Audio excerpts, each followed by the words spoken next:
So how's everybody, everybody try the preliminaries this week at all? No? A little bit. Not yet? Yeah. A little bit?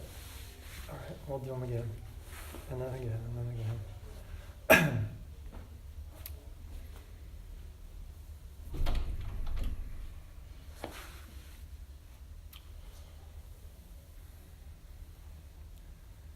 So find your comfy seat.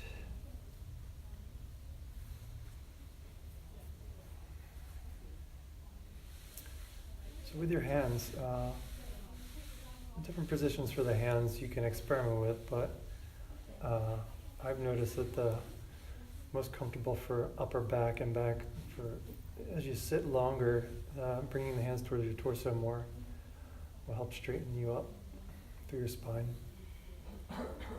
Sometimes you see hands out by the knees, but that'll tend to start to round them back some.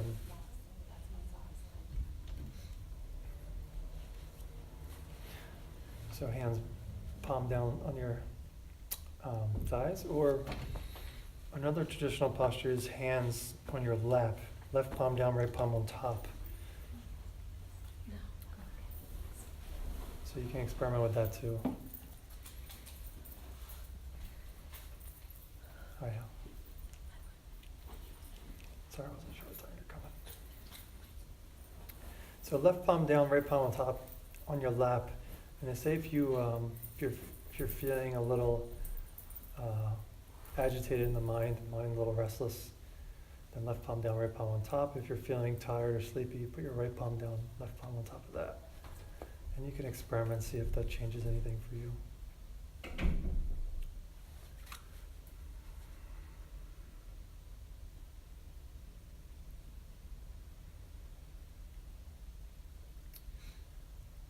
So bring the shoulder blades together on the back, and then shoulders away from your ears, relaxed.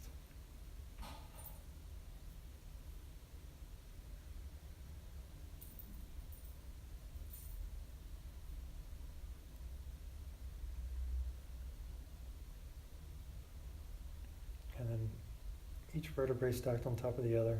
And so just rock just slightly forward and back and just find like your perfect center of gravity.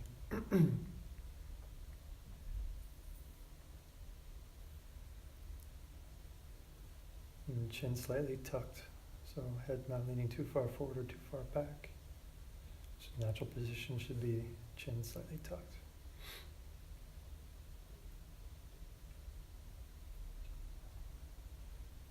And lips gently closed, teeth slightly separate, tongue resting against the upper top teeth.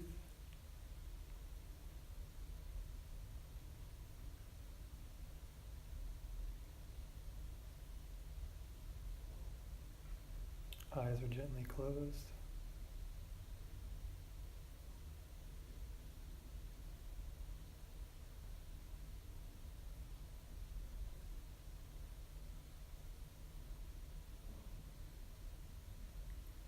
And then just very gently drawing in low belly, just very subtle lifting of low navel.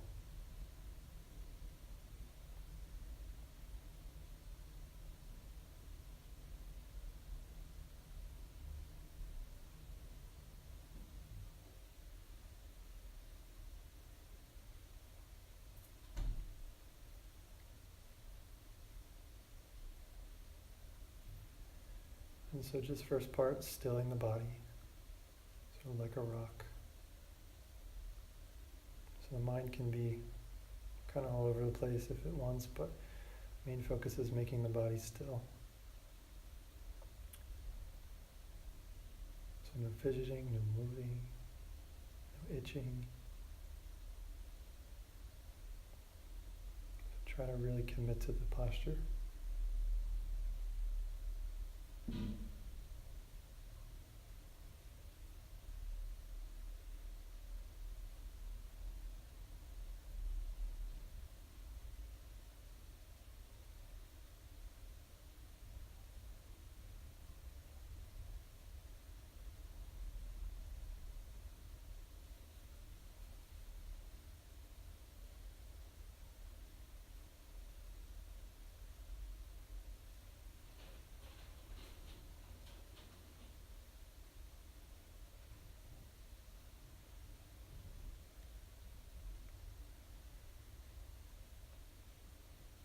And then just open your awareness, taking in all the sounds around you, temperature, smells.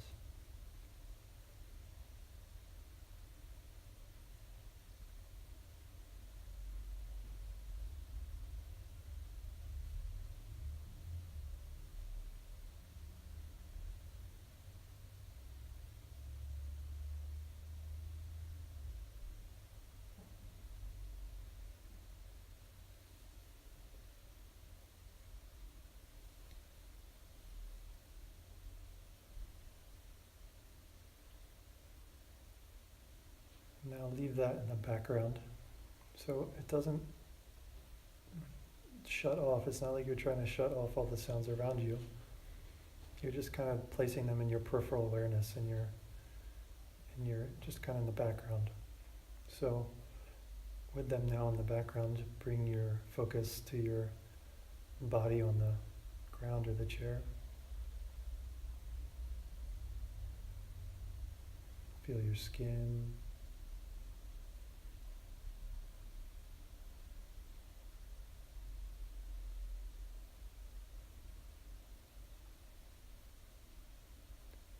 So you still maintain an awareness of kind of what's happening around you, but you're focused on the body.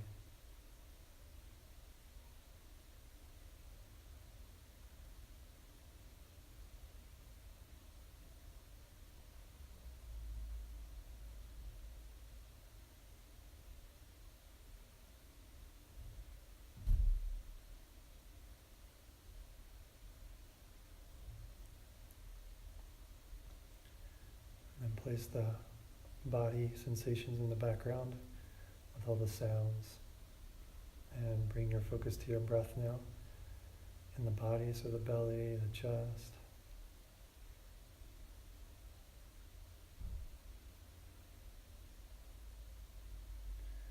And whenever the mind leaves, then just gently bring it back.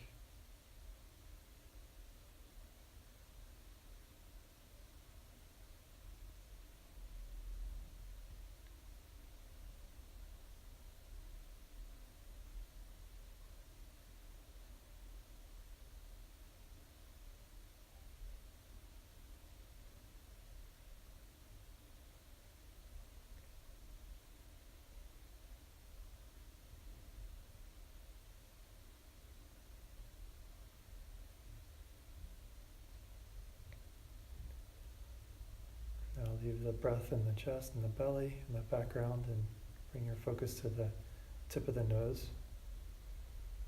And glue your mind to the breath at the tip of the nose. And watch mainly the sensations. So the nose hairs moving, the temperature changing.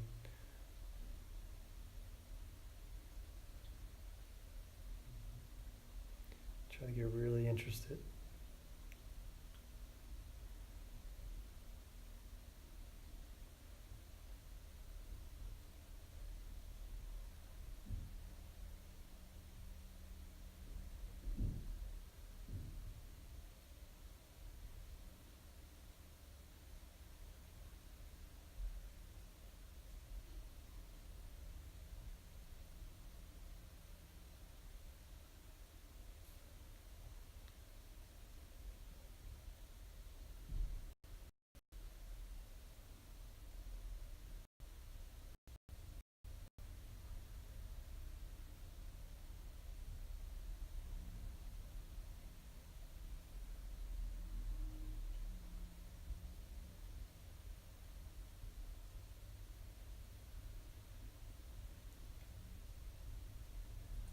Okay, good.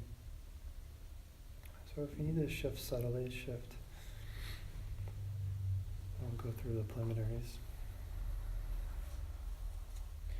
If you need to shift, shift mindfully.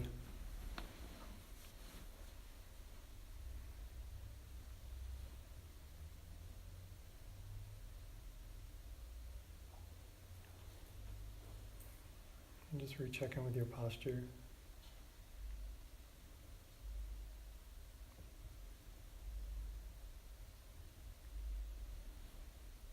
All right, so first preliminary is going for refuge. So bring to mind all the various ways that typically you search for some peace of mind, some happiness, you go for some shelter from the ups and downs of life. And think about how those things can't bring you that peace of mind or that shelter you're actually trying to get from it. What ultimately is refuge, what this whole class is about, next course is about, is where true refuge is, and is understanding how things work, how the world works, understanding emptiness, understanding karma. And so bring your best understanding of emptiness to mind.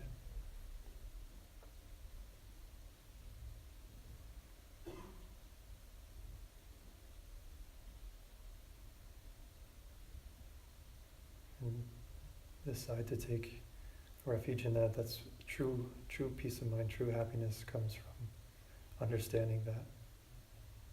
Because that's going to change your behavior.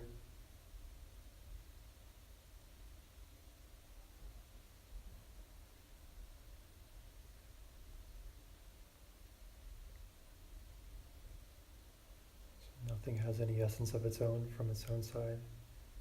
There are no irritating people self-existently. The reason that you're perceiving someone as irritating because you've seen yourself irritate someone in the past. So taking refuge is next time you see someone irritating or you have someone irritating in your life, to understand that I am seeing them because I see myself irritate someone in the past. And the worst thing to do would be to irritate them again now.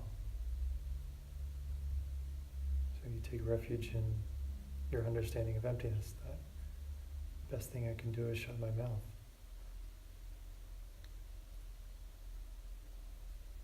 That's true help, because that'll change in the future. That'll change your situation.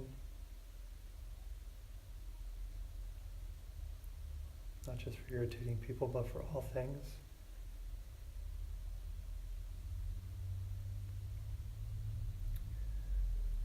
So next preliminary is bodhicitta, generating bodhicitta. So bring to mind somebody maybe suffering in your life.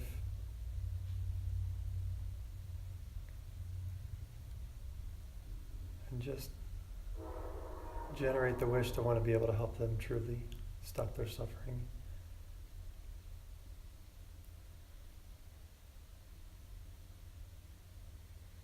And make part of the reason why you're sitting here today for them, to help them.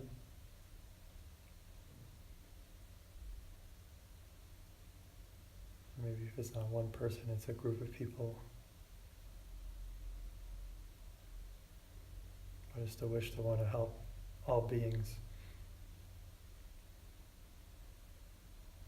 stop their suffering. So in order to do that, I need to start myself. I need to fix myself.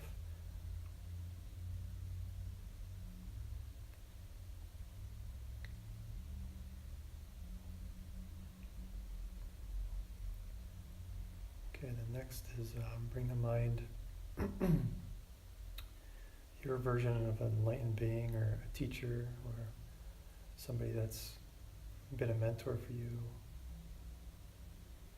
Just someone that has some qualities that you see as being higher than ones that you currently possess. And better to go for gold here. So maybe someone like the Dalai Lama or Jesus, something like that. And just have them come sit here in front of you. So paint them in, start with their silhouette. And then if you're able to, start coloring in their features.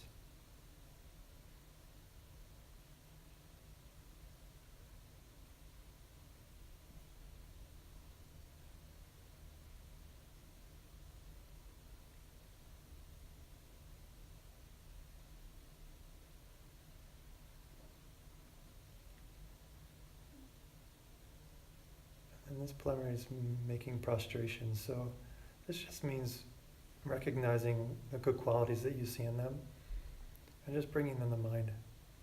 And like a little mental respect for that quality. So maybe just see them in those highest qualities that you see they possess, and just see them in maybe situations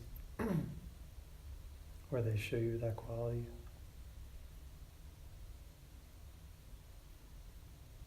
And just recognize it.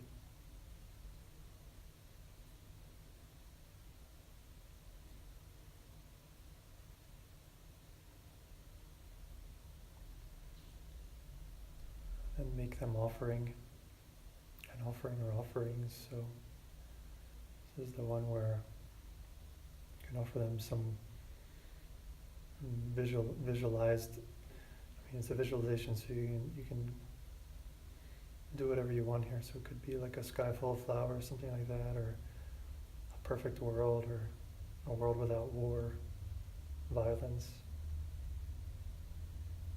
It could be a batch of cookies you made. Whatever means something to you. Offer that to them for being that example for you.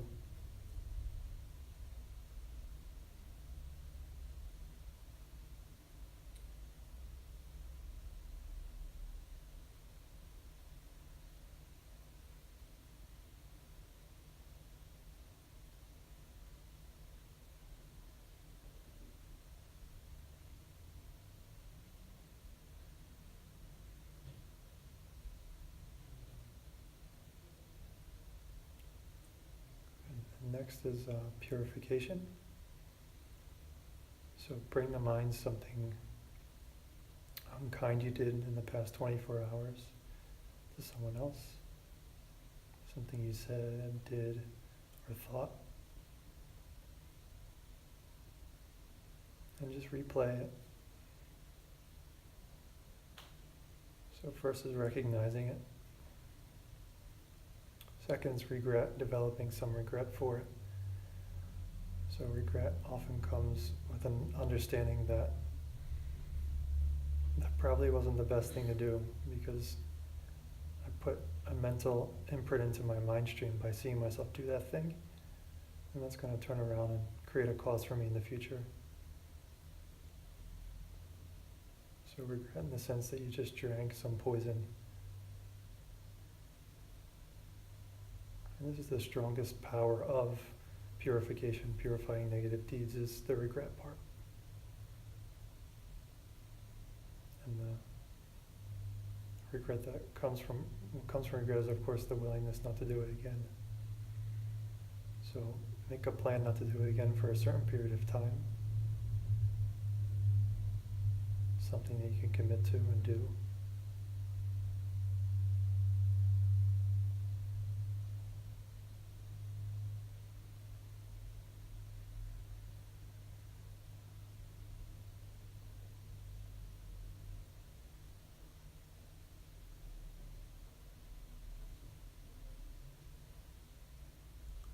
And then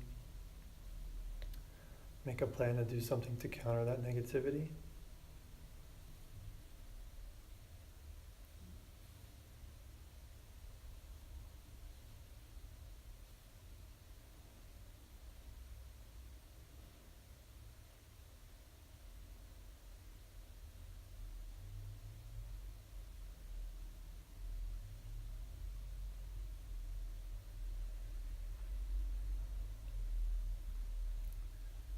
Next is rejoicing, equally as important. So think of some kind thing you did the past day or so. You did for someone else.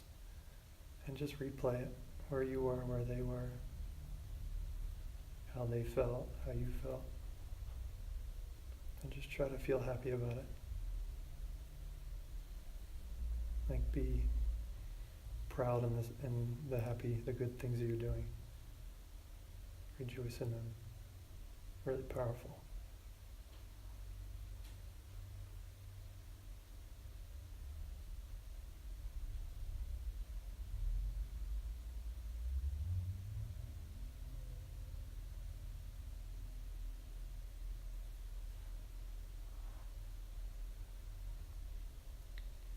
can't think of anything that you did in the past day or so, then just even coming here tonight's a really, really good, powerful deed. Just coming and trying to understand these things, practice these things because of the potential that they have. So just rejoice in the fact that you're here, that you made time in your night to come. Make it a priority.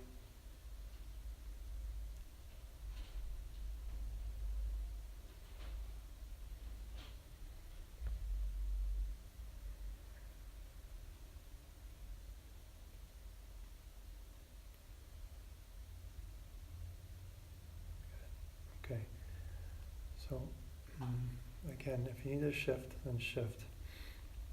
Do it mindfully. If you don't, then don't. So that was the preliminaries, and we'll go into a main meditation now. Just come to the breath, take a few breaths. So the mind should be nice and ready for meditation.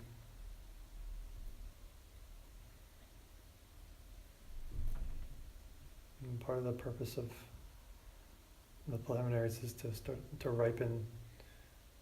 It's really powerful karma to think about these ideas. So it kind of preps the mind and kind of gets those seeds ready to fire so that you have a more powerful meditation. So just take a few breaths.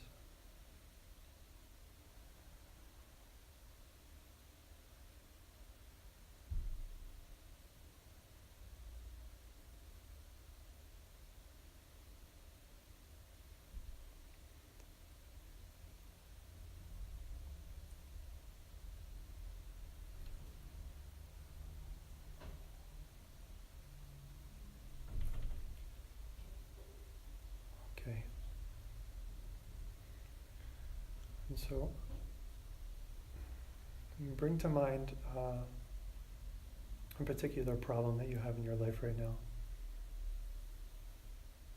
Something that's you're labeling as a problem.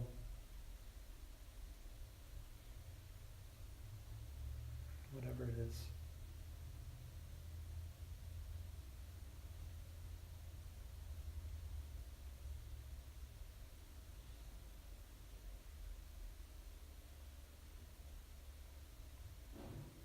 Just look how you're typically viewing that situation or that issue. So look at it typically, just like without thinking about anything, just typically how you're labeling it immediately as a problem, as hardwired that way, as fixed, as unchanging.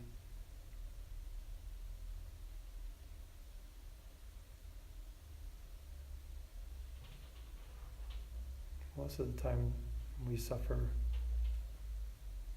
exponentially more because we think that the problem that we have is fixed. It's going to be that way for a while. Or maybe forever.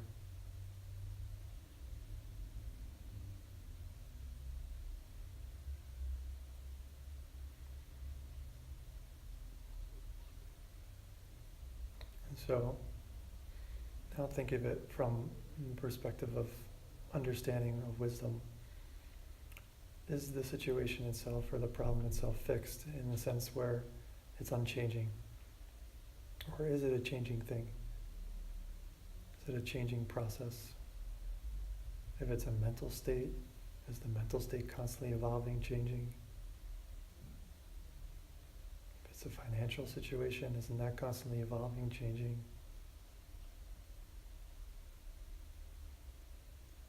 Whatever the issue is, try to look at it with some understanding that the way that you perceive it and the way that it truly exists are not equal. And it is just a changing thing.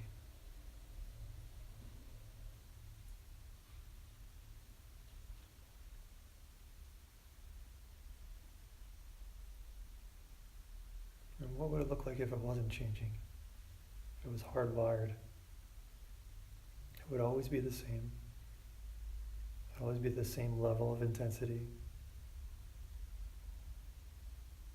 It would be the same from now till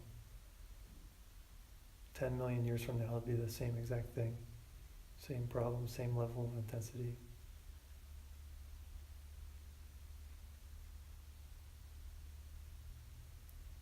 And just see how that isn't the case.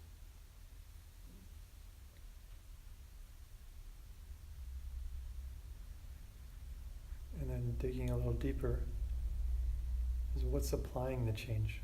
Where is the change coming from?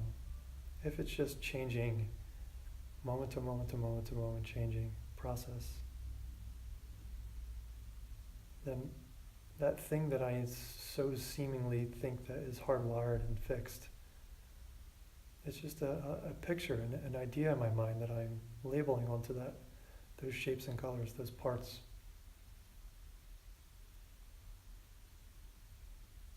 So again, if it's mental, then the mental parts, labeling a negative emotion or a negative state onto onto parts and labeling them negative. If it's a person, taking those parts of the person and you're creating a label, seeing them as almost a fixed problem.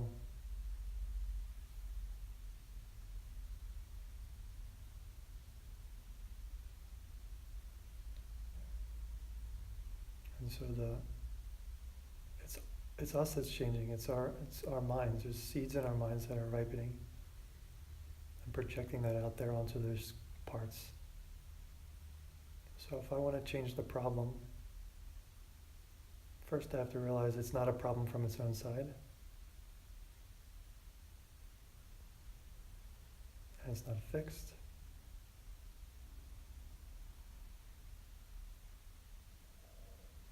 And then think about, from the understanding of emptiness, since it's not hardwired and then it's coming from my seeds, my karma, then what is the causes that I had to have created to perceive this in my life? What possibly could be the cause? And this shouldn't be very hard because it's usually something you did similar to somebody else. That's how karma works. You see yourself do something that puts a seed in your mind for you to see that thing in the future. So think about maybe ways you've created that same sort of problem for somebody else in the past. Maybe recently, maybe not so recent. Maybe if you can't think of any, then just think about what the potential cause would have been.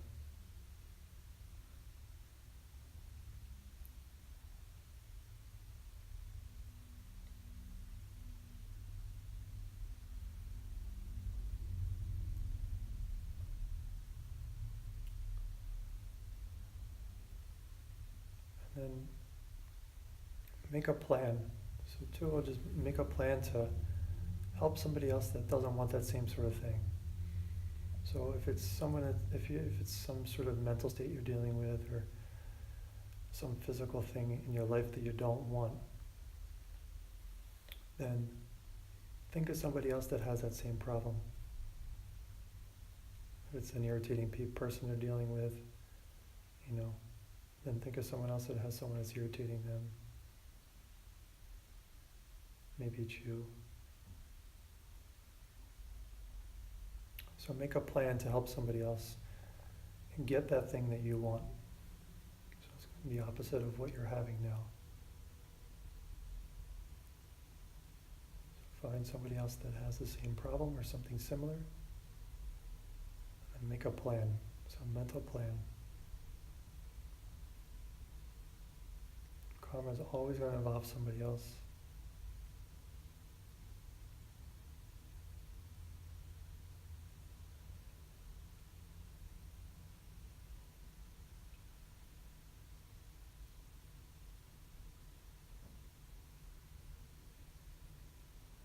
So more detail you can work through this plan, the better. So even see yourself going through the act of doing it.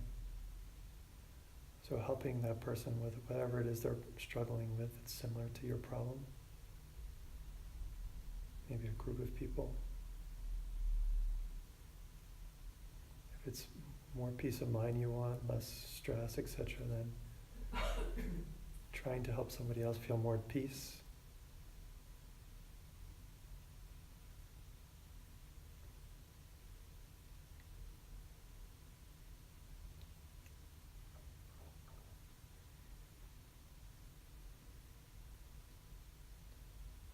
So one, to counter that negative karma,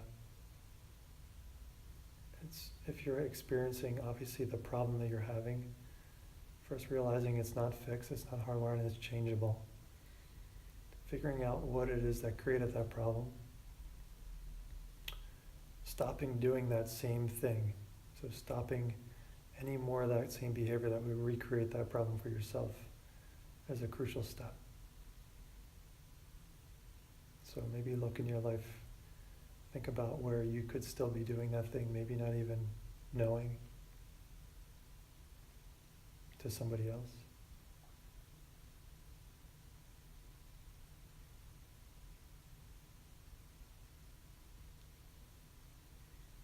And then to counter it, so just think about, so to counter it, in life, that plan you got, make sure you follow through with it and go through with it and do it.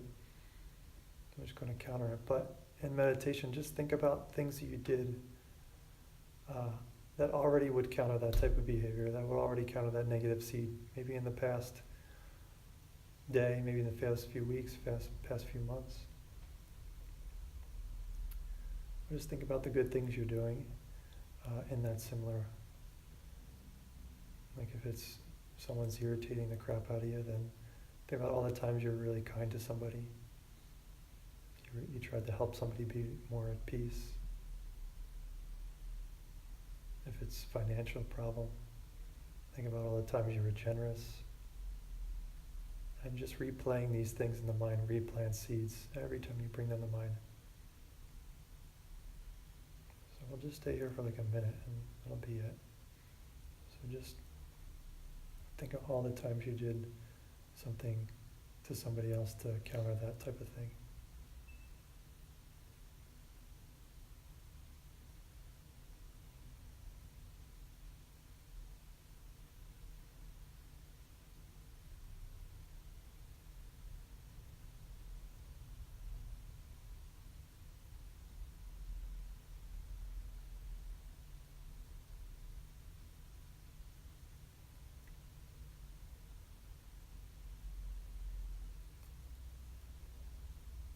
Good, and then bring that holy being back to mind that is sitting in front of you, you forgot about maybe, whoever that person is. And thank them for being in your life, being a representative of these good qualities, someone to aspire to, someone to look up to. And ask them to stay.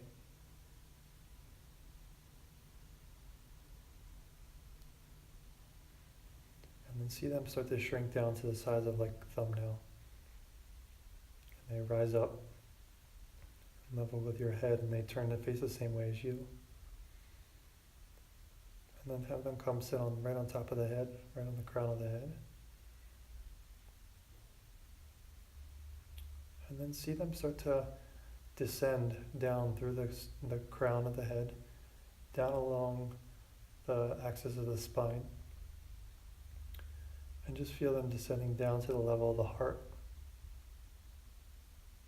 And like set up there's like a little room there, and it's like the size of a pea. Very beautiful inside, very cozy, plenty of room, so they shrink down even smaller. And they come to rest inside that little room there you have at your heart.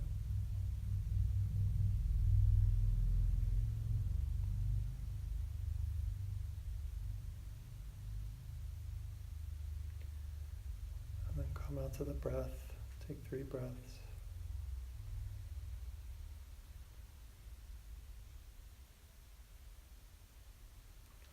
3. Open the eyes. Stretch, crack. Wake your legs back up.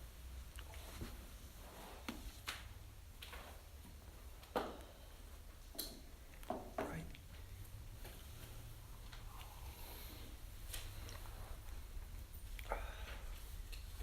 Good job, everyone. That was long. That's awesome. That was like, I think 40 minutes, Really? That was great. maybe 35 minutes, something like that. Everyone all right? Anybody fall asleep? I didn't fall asleep, but I didn't even feel like I was here. Like, I literally felt like, I didn't even feel like I was on the floor. Oh, cool. Like, it was so cool. That was awesome. Everyone all right? Anybody hate that? Because it is empty, right? Someone could have a great experience of meditation, the other one could have a terrible experience. Get a little more familiar with the preliminaries. They're really important. So if you're, and meditation's really, hopefully you all get that meditation's really important at this point, please. It's part of this. Just doing it every day. Just doing it every day. So yeah, that's why I want to make it more part of this too, so you can kind of get into a habit of at least learning how to do it. I've been playing your one from the other week, Yeah. where you took us through the preliminaries, Yeah. not last week, the week before. Okay. I've been playing it every morning. Does that help? And- Yeah. Yep. So where is it? Do you have it? Or you said? It's on Oh, I have all live the stream, all the right? videos are on the thing. I could send Yeah, you so them. you can go Yeah. back to like every single one of our classes. That makes me and like want to go cringe, the fact that people are No, watching. no, it's It's just funny. fantastic. Are you kidding me? No, I know, but just Well- imagine yourself on video and people are listening to you talk. Yeah, well, but remember, we're meditating, so my eyes are closed. Yeah, yeah, I'm yeah. just hearing your No, I voice, know. and I'm doing what you So tell me It's to an do. adjustment. What's it- It's a what's weird the site? adjustment that I get Is used it? to. What's that? I'll send it to you. Yeah, I'll send it to you. Yeah. I'll send my email to you. There I go, being bossy. That wasn't my whole meditation. Well, just switch your Being thinking bossy. and be like, Just that, that's yeah. awesome. That's right. Yeah, yeah. No, I'm glad you're using look it. It makes me fancy. happy that you're using it. Yeah, it makes me happy you're using it. So that's the only reason I record this. I'm not gonna record this for my own fun. Although my battery's gonna die. No one has an iPhone charger on. No, No. mine's charging back. But mine's not I charging. doubt if I have any life left on mine. Maybe a low power mode will help. Alrighty. Anybody have any questions about that meditation or preliminaries or? That's kind of you should kind of be doing meditations like that, because that's the point of it. Meditation, you know. Again, meditation isn't supposed to be where you're just focusing on your breath the whole time. You know, it should be active, in the sense of you're working things out. You know, you're trying to fix the problems. You know, fix the problems in your life. Otherwise, it's useless in a sense. To some extent, it's useless just sitting there meditating on your breath. Because if we're, I mean, you guys are all like you're very rare people to be here. You know, I've sent this email. To, 500, 600 people got this email. I'm like, there's 90, 80 is here. 10 of you is here usually. And it's something to feel proud and not just feel good about, because it's like you guys are like, if you're here, Destiny. this is like 12th, 13th class. We're talking about like pretty intense stuff, and I haven't lost you yet.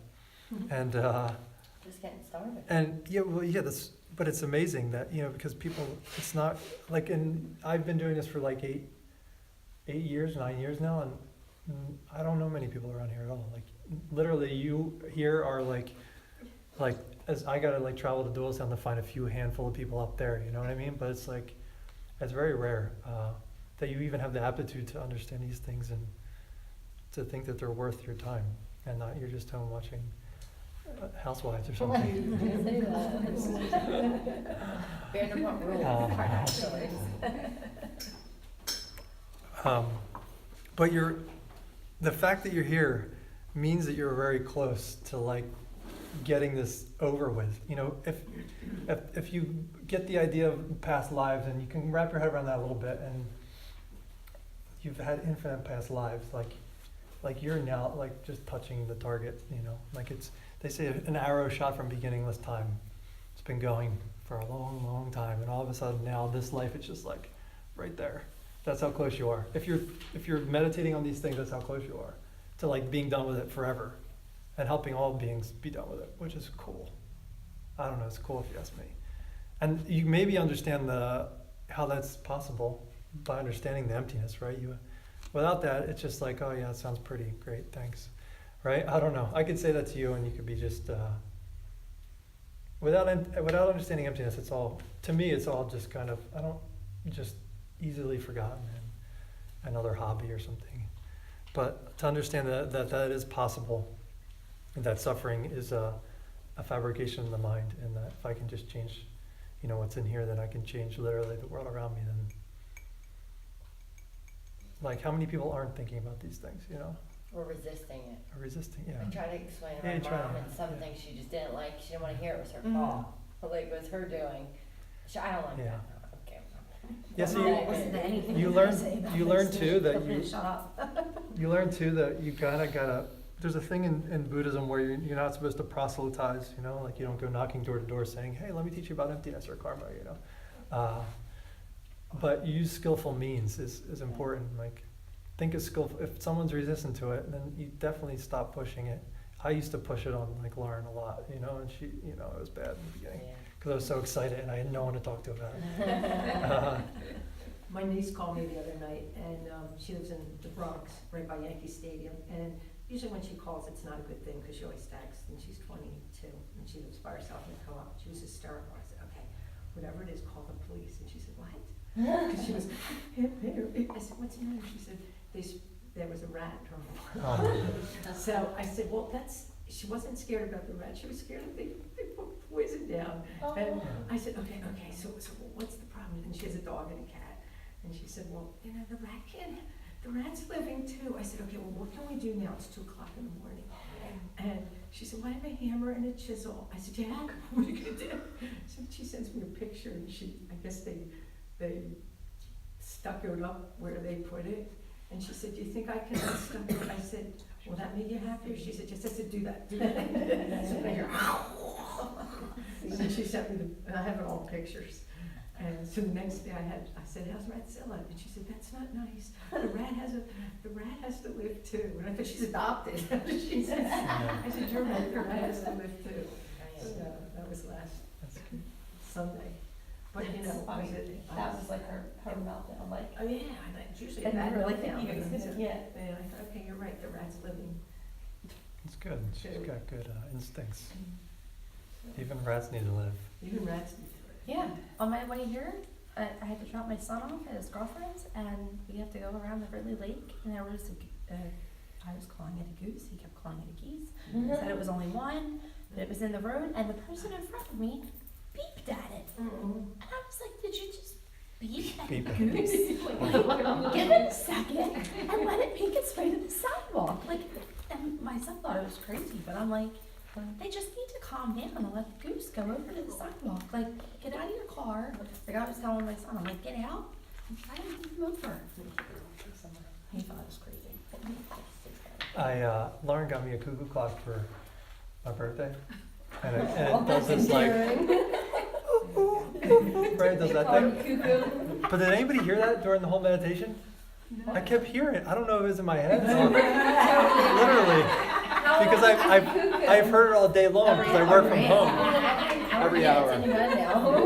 But it does it for every hour, how many hours there are. So it'll do it 3 times for 3 o'clock, 4 times for 4 o'clock. No, I didn't hear it. But I swore it was so faint. I was like, is it someone's phone? I know every time you hear the cuckoo, you think, oh, I'm getting good karma. I was hearing water. I kept hearing like dripping water. Oh, that's probably did you the hear thing that? out there. And There's then, a thing out there. then there was like a black, like a white noise filter was going on. Oh, that's out there but too, then it yeah. would stop. Yeah, they turned it off. Yeah. I was at the party with all the people I envisioned. We were at a beach party. Oh, cool. Nice. I wasn't hearing That was any my of gift. this. Yeah. I was hanging with I decided not to go with the cookies this time. So this is second course. I don't want to get into it too deep tonight, just because everyone's not here. And but so this is Buddhist refuge, and it's funny. Like as I'm going through all this, it's like we went through a lot of this in the last course, just because you guys have such that's kind of why I was just saying you guys are just so like exceptional, like understanding wise. So, you know, a lot of it is, you know, might seem not redundant, but, you know, it's a little bit more in depth, but we kind of went through a lot of the different stuff in the last course, which is, it's good to hear it over and over again. But, That's what you said, right? That last course was like an overview. yeah, it was an and now we're overview, gonna, but we like, kept getting deep really into into- deep, so, Yeah. because you guys had great questions, and we went deep in the emptiness and stuff. So,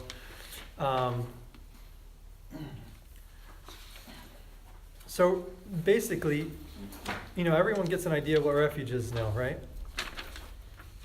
We kind of went, or sorry, we went through renunciation, right?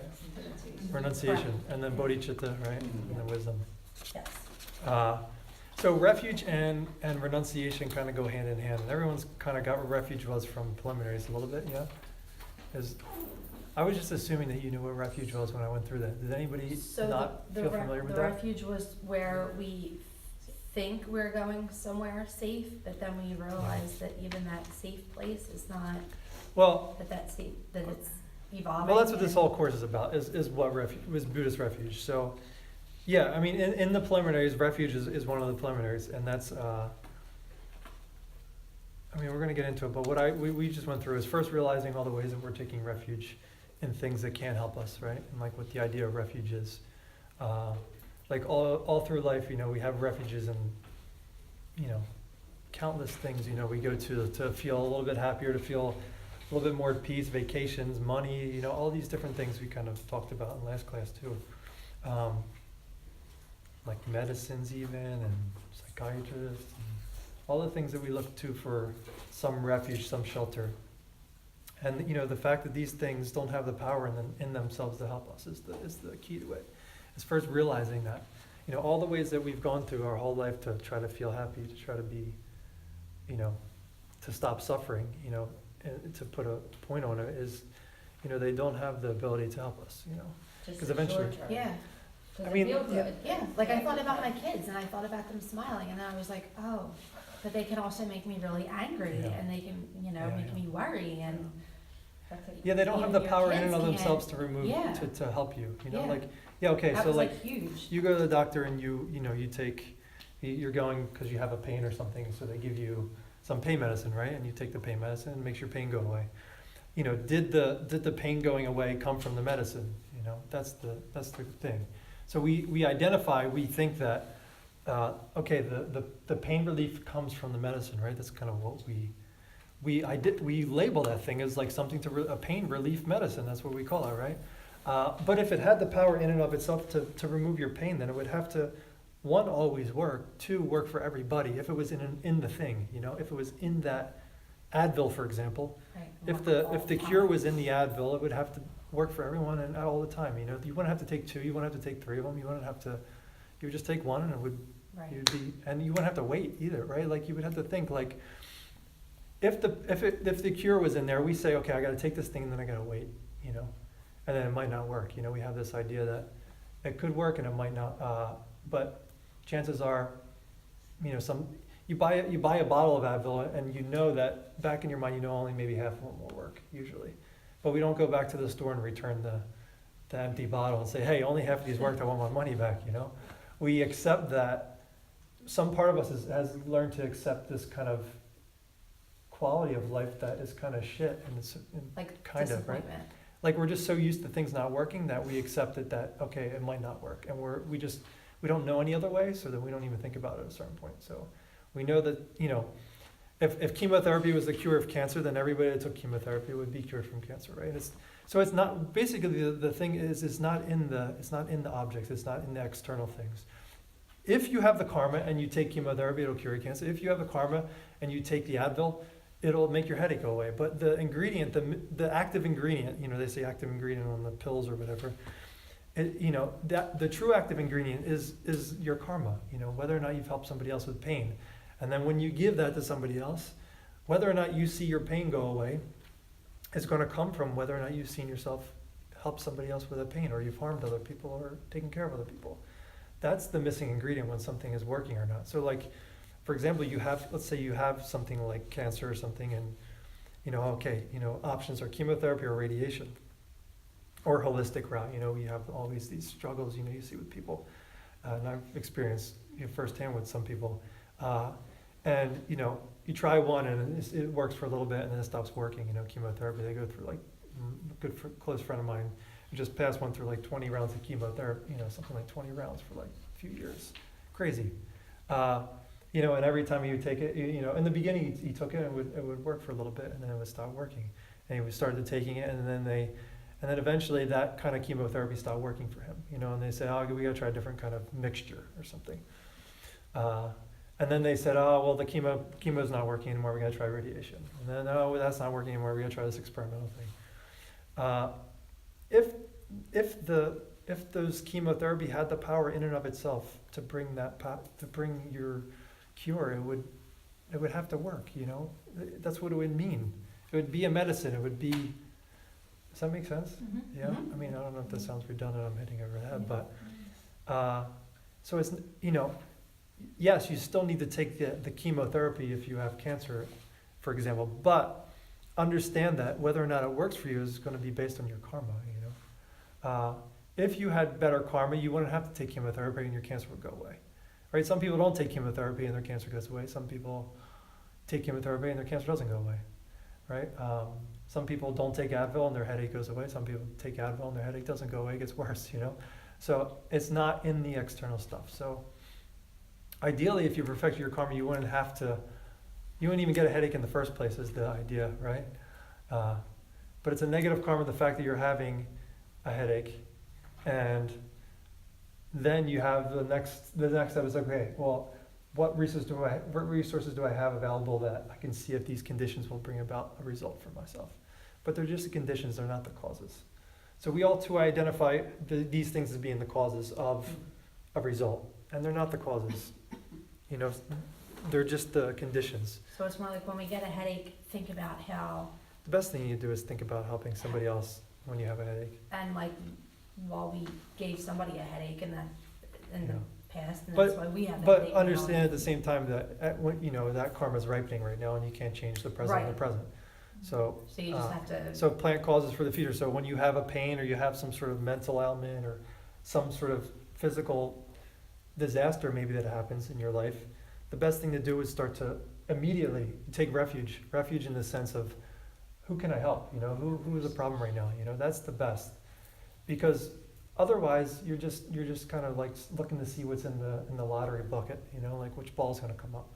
I take an Advil. Well, most of us are just taking Advil or taking medicines when we're sick and just hoping for the best, right? It's just you see a lot of this hope stuff, I hope it works. All right, let's pray that it works. So refuge is understanding that those things don't have powers in and of themselves to take away your problems. And that's not all of what refuge encompasses. Yeah. And it's more than just thinking about doing something for somebody. It's taking that action. Of course, yeah, Right. that's what plants the seeds, Yeah. sure. But in the present, you can't change the present. So if you have a pain, you can just hope that you've taken care of people in the past, and you can bring that to mind. And it's like when someone's irritating you, yeah, they're irritating you, it's too late, Are they out there coming at you? No. But go take action. But and yeah, make sure you somebody don't, more yeah, calm, right, help them, yeah. Because then next time you won't, your Advil will work for you. Don't act back. Or best of all, next time you won't get a headache, Right. ideally. But if you do get a headache, if you've helped somebody in the past with a pain or an ailment, then you have this. Sometimes you can have a headache and you don't have any Advil left in the bottle, and you're like, and it just gets worse and worse. That's another kind of karma, not to have the resources. So, part of even having that thing available, having a medicine that could potentially take your pain away, is coming from a good karma. The fact that we have those type things.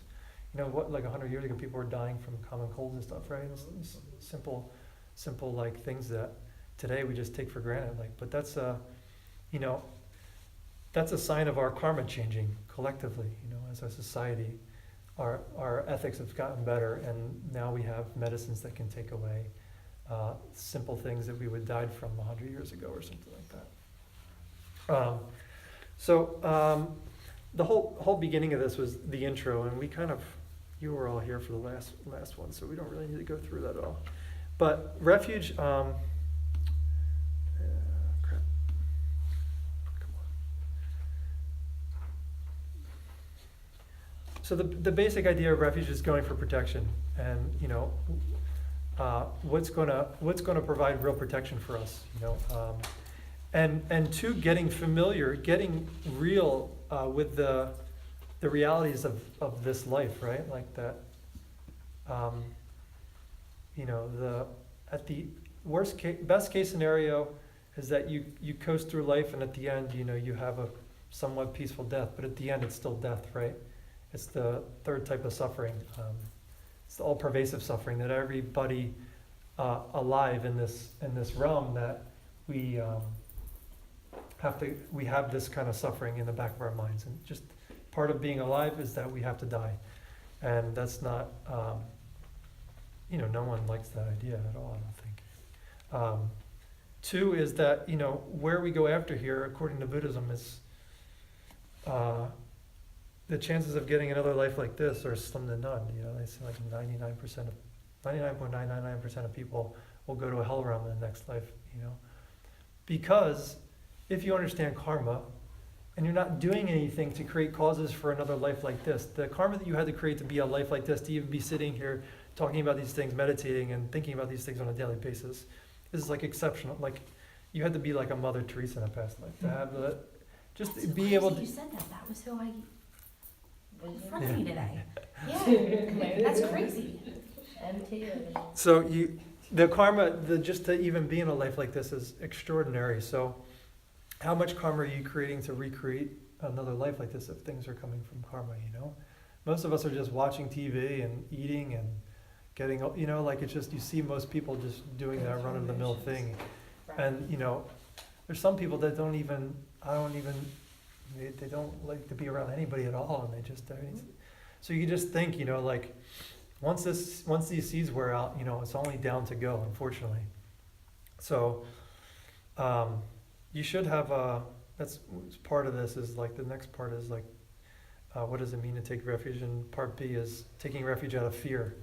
And that's like realizing that this life is not going to work out, Even best case scenario, living a non-spiritual life, it's not, at the end you still have failure, unfortunately, and you have to lose everything and everyone, right? It's not fun. So that's renunciation, is getting sick of that whole process and wanting to do something about it. And then of course, and then it's all about, well, what's real refuge, and is there something that can help me? And that's what this whole course is about, is that yes, of course there is. And mainly it has to do with, if I don't ever see you again, it has to do with emptiness, understanding emptiness, taking refuge in emptiness when something, right? Because we're trying to take refuge from suffering. We don't want to suffer any longer. So for irritating people, for example, that's a sort of suffering. When you have to experience someone as irritating, that's a suffering that you're experiencing. So the thing that created the irritating person was you seeing yourself irritate someone in the past. So when someone's irritating you in the future, taking refuge in that moment would be, I'm not going to irritate them back because I want to be done with irritating people. And at that moment, if you can hold that in your mind, that's taking refuge. This thing will help me in the future. And that's true help, because then you won't be recreating the causes to see more of that crap for yourself in the future. And then that will eventually lead to yourself out of the suffering life. But it has to involve understanding emptiness and where they're coming from. Otherwise it breaks down, right? After third person irritates you, then it's like, all right, I had enough, screw you. You yell back. So I just want to make sure that I go